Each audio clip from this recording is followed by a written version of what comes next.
გადაჭარბებული და გაზვიადებული ნამდვილად არ არის ის სათაური, რამაც თქვენი ყურადღება მიიპყრო და ეს ვიდეო გახსენით, ეს არის სიმართლე და ეს არის აბსოლუტურად სენსაციური და გარდამტეხი ახალი ამბავი უკრაინამ ისტორიაში პირველად გამოიყენა ხმელეთზე სახმელეთო სამხედრო ოპერაციების დროს რობოტები, რომელსაც თან აქვს AI-ის ხელოვნური ინტელექტის მხარდაჭერა. საუბარი არის მინიმუმ 2 ზუსტად და ეფექტიანად ჩატარებულ სამხედრო ოპერაციაზე, რომელმაც გამოიღო კონკრეტული შედეგები.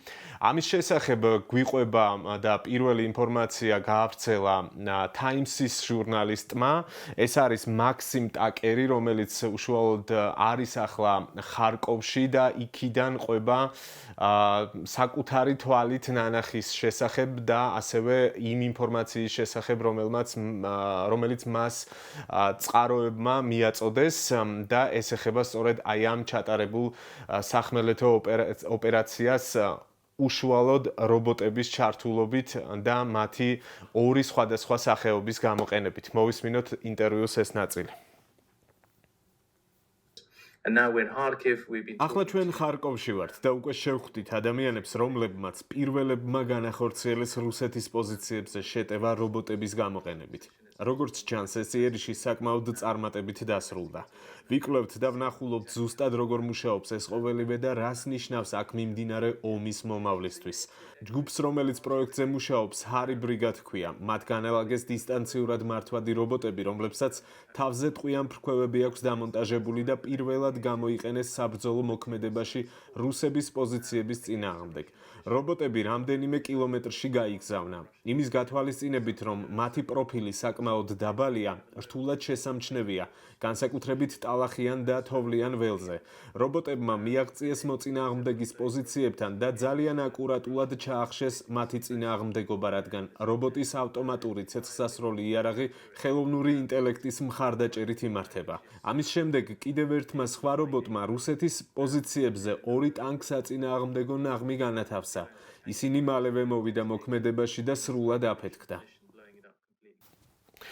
ამ ყველაფრის მოსმენის შემდეგ ცხადია ჩნდება კითხვა, თუ რამდენად აქტიურად აპირებს უკრაინის შეიარაღებული ძალები ამ ტექნოლოგიების საბრძოლო მოქმედებებში გამოყენებას, არის თუ არა სერიული წარმოება და ზოგადად მაგალითად რამდენი რობოტი არის ამ დროისთვის აქტიური ამ საბრძოლო მოქმედებების დროს. ბევრი რამე ჟურნალისტი ყვება, რომ არის საიდუმლო, თუმცა ის ამბობს, რომ ძალიან დიდია დაინტერესება, მიმდინარეობს ექსპერიმენტები, ბევრი სხვადასხვა სახეობის რობოტი, სხვადასხვა კომპანიებისგან წარმოებული არის გამოცდის ეტაპზე და საბოლოოდ აქცენტი კეთდება იმაზე, რომ შეირჩეს საუკეთესო ვარიანტები, ყველაზე ეფექტური ვარიანტები, რომელსაც შემდეგ უკვე ალბათ უფრო დიდი ინტენსივობით გამოიყენებენ და მიზანი სწორედ ეს არის. გარდა ამისა, ჟურნალისტი თავისი წყაროების ინფორმაციაზე დაყრდნობით ყვება იმას, რომ არის ესეთი პოლიტიკა დაბალი ფასი და დიდი რაოდენობა იმისთვის, რომ მაქსიმალური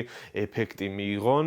ნახოთ ეს მონაკვეთით, სადაც ის ყვება მათ შორის საიმ სხვადასხვა სახეობების ტექნიკურ შესაძლებლობებზე და ნაკლოვანებებზე, რომელიც აი ამ პროცესების განმავლობაში ექსპერიმენტების დროს დახვეწეს.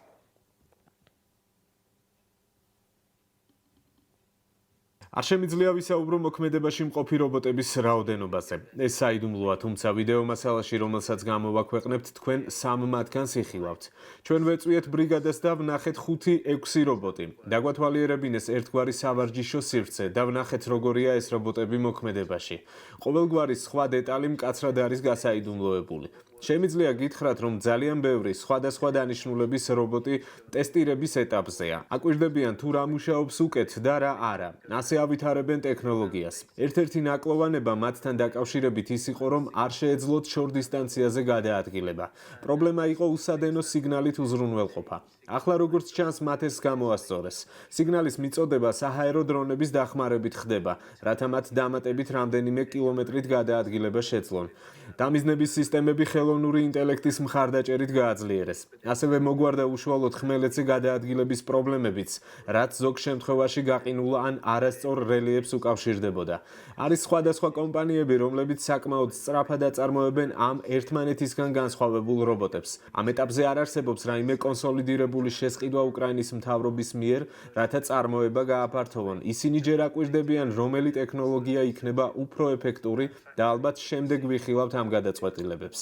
ასევე ვესაუბრეთ ერთ-ერთ საწარმოს, რომელიც ამ კონკრეტული შეტევის დროს გამოყენებული რობოტებისგან განსხვავებულ საკმაოდ დახვეწილ ტექნოლოგიას ამუშავებს. ისინი ამბობენ, რომ სურთ დაამზადონ არა ძვირადღირებული, არამედ საკმაოდ იაფფასიანი აპარატები და აქცენტი რაოდენობაზე გააკეთონ. მათ იმედი აქვთ, რომ ამ სისტემებს ისეთივე დადებითი ეფექტი ექნება, როგორიც მაგალითად მავიკის საჰაერო დრონებს აქვს ამ სამხედრო ოპერაციებში. ისინი ამ გზით შეძლებენ ეფექტურად ჩაანაცვლონ იარაღიანი ჯარისკაცი უბრალო რობოტით, რომელსაც კალაშნიკოვი აქვს დამონტაჟებული და ბრძოლის ველზე საკმაოდ კარგად მანევრირებადია. უდაოდ ეს არის რევოლუციური სიახლე, ამას არ ჭირდება დიდი ახსნა და მტკიცება, რომ თანამედროვე მსოფლიოში რა როლი აქვს სამხედრო მოქმედებების დროს ტექნოლოგიების განვითარებას. უკრაინამ თავისი აი ამ გამოცდილებით ბოლო 3 წელიწადში, რაც აქტიურად მიმდინარეობს საბრძოლო მოქმედებები, აჩვენა, რომ მისი ერთ-ერთი პრიორიტეტი სწორედ ტექნოლოგიების განვითარებაა.